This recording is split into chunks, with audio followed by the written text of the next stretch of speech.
Hello and welcome to the Responsive Family Sleep Podcast. I'm your host, Kim Hawley, holistic sleep coach, lactation consultant, peaceful parenting educator, and mom. If you've ever felt overwhelmed by all the conflicting sleep info, frustrated with sleep information that just plain felt wrong, or searched desperately for a truly gentle and responsive sleep approach, then you are in the right place. In each episode, we'll be answering your most pressing baby and toddler sleep questions, busting those sleep myths, and helping you understand truly developmental, biologically normal baby and toddler sleep, plus encouraging you to trust your intuition along the way. Let's get started. Hello, and welcome back to the podcast. This week, we're going to talk about a very simple, very practical point of supporting sleep that I get lots and lots of questions about, and that is pre-nap routines. What are they? Do you need them? Do you always need them? Do you need to be 100% consistent? Does that mean it's the same thing as the bedtime routine, right?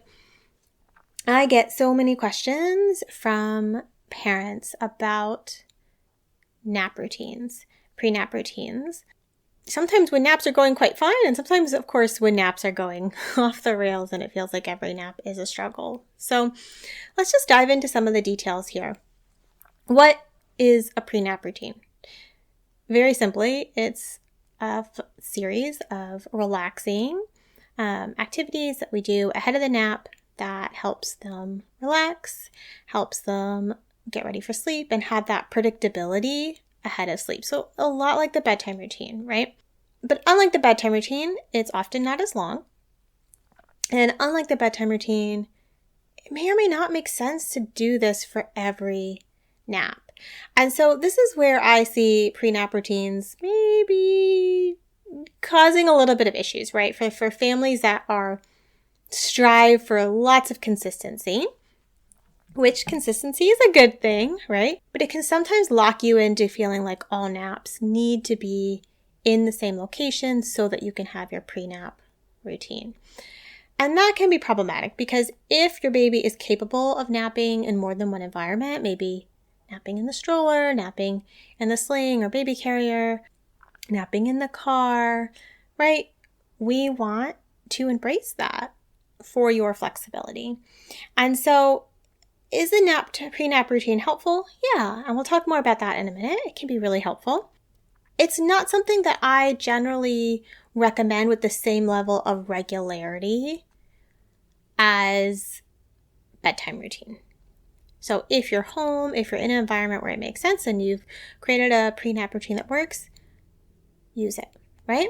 But if you are out on a walk, your baby falls asleep in the car, they fall asleep in the stroller, they fall asleep in the baby carrier while you're baby wearing, we don't need to worry that we're missing out on the bedtime or the pre-nap routine. So I see them as a tool with a little bit more flexibility than a bedtime routine because that flexibility of where your baby naps is more important if it works for your baby to have that flexibility.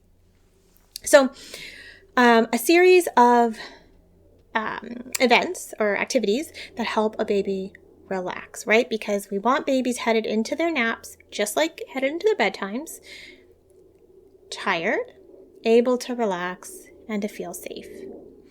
And so our bedtime routine, or gonna keep doing that, our nap time routine is designed to help them relax and to feel safe and to feel connected to you and to feel secure so that they can have a good nap.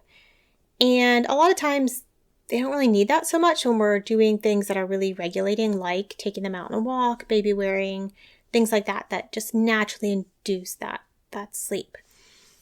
It can be helpful to pull elements of your bedtime routine into your pre-nap routine, but we don't need the same level of wind down. That's usually pretty clunky and cumbersome for littles. So most littles can go with a shorter version. And the reason I say pull elements is because what helps your baby relax, right? Often some of the same things at bedtime that help your baby relax will help them relax at nap time. So maybe it's special sleepy music, right? Maybe they really benefit from being rocked. Maybe they do well with a little bit of hands-on joint squeezes or massage. Something simple that helps them settle down. But especially with older kiddos or older babies, right? Maybe their bedtime routine is 20 minutes and we don't necessarily need to do that for 2 naps a day. We can do a shorter version and just help them settle down. Of course, some littles need more to settle down, so you have to play around with what that looks like exactly. So why do we need this? Well, hopefully when they're awake during their wake time, they're playing, they're engaged in the world around them, they're stimulated, and it can feel really abrupt to their system to be like, oh, it's nap time. We went from goofy, silly play to now I expect you to fall asleep within a few minutes. Like that is a really abrupt transition for the nervous system. And so even though they might be tired, right, they may have built enough sleep pressure over that wake period. If they're still all amped up on play, it's going to be hard. They're going to need some time to shift down, right, to down regulate in order for sleep to happen. And that's where the pre-nap routine comes in. Or, like having a few versions of it, right? The at-home pre-nap routine and then the on-the-go pre-nap routine, where it might just be I pop you in the carrier and we go for a walk. And that is enough to help down-regulate you. So pre-nap routines can be helpful. They can create that transition down from high energy to relaxed. They can give some of that predictability and consistency that we love from routines with littles. But I don't want them to lock you into being afraid to have naps on the go, to have flexibility with sleep. So helpful, yes. 100% consistency, no. Are there anything you shouldn't do for a pre-nap routine? Well, I think this is one of those things where we just need to remember what the purpose is, right? If it amps your little one up, right, then that's not part of a pre-sleep routine at any time. If it's stressful for them, let's try not to do that and pre-sleep. So really remember that the core goal is to help baby relax and feel safe for any pre-sleep routine. And at bedtime, it might be a bit more elaborate, it might be a bit more involved, and a nap might be just a shorter version. And we can, if you think you have a little that needs a longer wind down period, you can reflect back on the activities you're doing right ahead from when you think it's going to be leading up to nap time, right?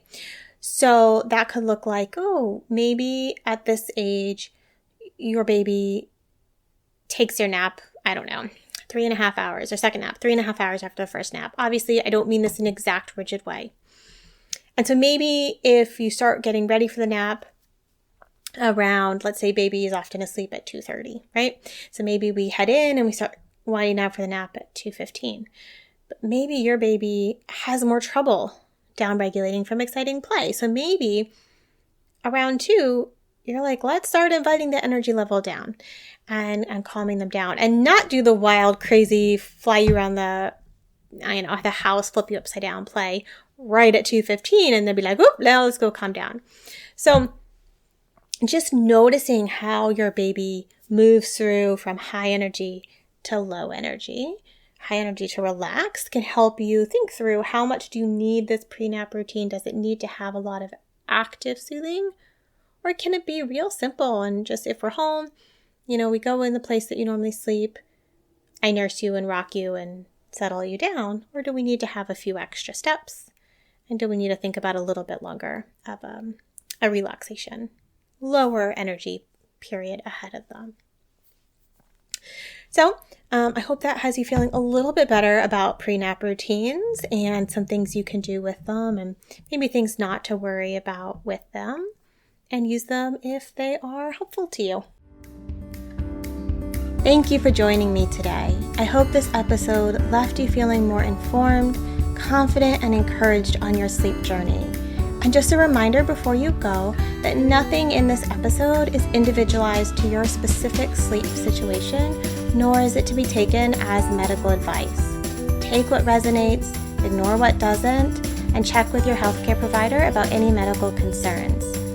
Take a moment to subscribe to this podcast so that you'll never miss an episode. And take a moment to rate, review, or share an episode you love on social media.